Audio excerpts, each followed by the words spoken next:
नमस्कार, मी धनश्री किचनमध्ये तुमच्या सर्वांचं खूप खूप खूप स्वागत आहे।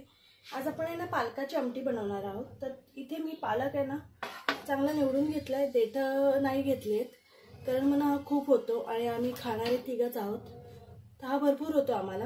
मी ना फक्त तुरीची डाळ नाही, मी तिन्ही प्रकारच्या डाळी मिक्स करते, मुगाची, मसूरची आणि तुरीची डाळ। पालेभाजी नेहमी आहे ना आधी धुवायची, चांगली 2 ते 3 पाण्यात धुवायची कारण माती वगैरे असते चिकटलेली, आणि नंतर तिला चिरायची। तर आपण पालक धुवून घेऊया आणि मग तो चिरून घेऊया। तोपर्यंत आहे ना ही डाळ आहे ना भिजत घालायची, म्हणजे छान ती गीर होते। ती कुकरमध्ये मी ना छान पालक आहे ना आधी धुतलाय छान आणि चिरून टाकलाय। आता आपण हे डाळीतलं पाणी पण काढून टाकूया आणि ही डाळ पण टाकून घ्यायची आहे। तसं इथे कांदा टोमॅटो घेतला ना आपण, तर तोही टाकून घेऊया।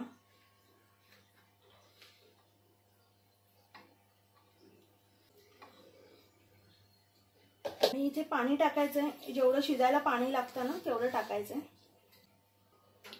इथे कुकरचं झाकण लावून आहे ना आपण याला 3 ते 4 शिट्ट्या मारून घेऊया। आणि हो, हे शेंगदाणे विसरले मी इथे कच्चे शेंगदाणे आहेत, तर 1 मुठी तरी मी टाकणार आहे। आता याला 4 ते 5 शिट्ट्या मारून घेऊया। ती कुकरच्या ना मी 5 शिट्ट्या करून घेतल्यात, गॅस बंद केलाय। तोपर्यंत इथे मी 3-4 भाकऱ्या करून घेतलेल्या आहेत। आता आपण पालकाला फोडणी देऊया। अजून वाफ त्याची गेली नाहीये, तोपर्यंत इथे आपली भाकरी पण, सगळ्या भाकऱ्या मी करून झाल्यात, शेवटची भाकरी आहे। इथे ना आपण 1 पळी तेल टाकलंय, हिरव्या मिरच्या घेतल्यात, थोडी कोथिंबीर घेतली, लसणाच्या पाकळ्या घेतल्यात आणि अगदी थोडंसं आलं घेतलंय। आपण हे सर्व पहिले आहे ना कुटून घेऊया।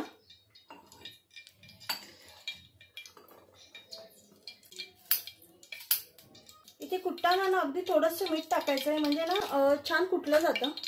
तेल तापलं ना की कढीपत्ता टाकून घ्यायचा। कढीपत्ता चांगला फ्राय झाला ना की आपण हे जे कुटून घेतलेलं आहे ना आलं, लसूण, मिरची हे टाकून घेऊया।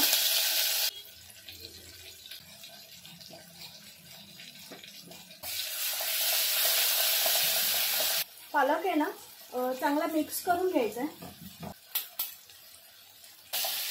आलं लसूण छान भाजलं ना, थोडंसं हिंग टाकायचंय, अर्धा चमचा हळद टाकणार आहे, चमचा जिरा पावडर आणि 1 चमचा धना पावडर टाकायचे। इथे गॅस कमी करायचा आहे कारण मसाले इथे करपतील।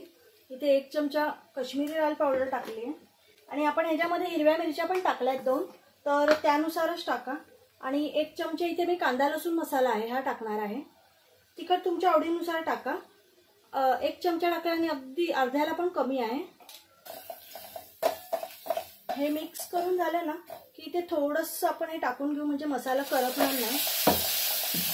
आणि थोडा गॅस फास्ट करायचा आणि 1 मिनिट फक्त आपण हे भाजून घेणार आहोत। हे भाजलंय छान। आता आपण पालक टाकून घेऊया। इथे चवीनुसार मीठ टाकून घ्यायचंय।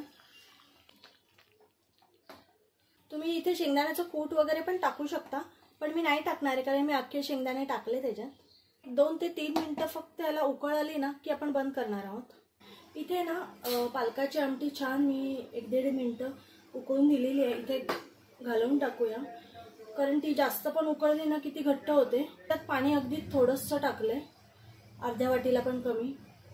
घट्टच आवडते आम्हाला आणि भाकरी बरोबर तर ही अप्रतिम लागते। तर नक्की ट्राय करा आणि व्हिडिओ आवडला असेल तर नक्की लाईक, शेअर आणि सबस्क्राईब करा आणि मला कमेंटमध्ये सांगा तुम्हाला कशी वाटली।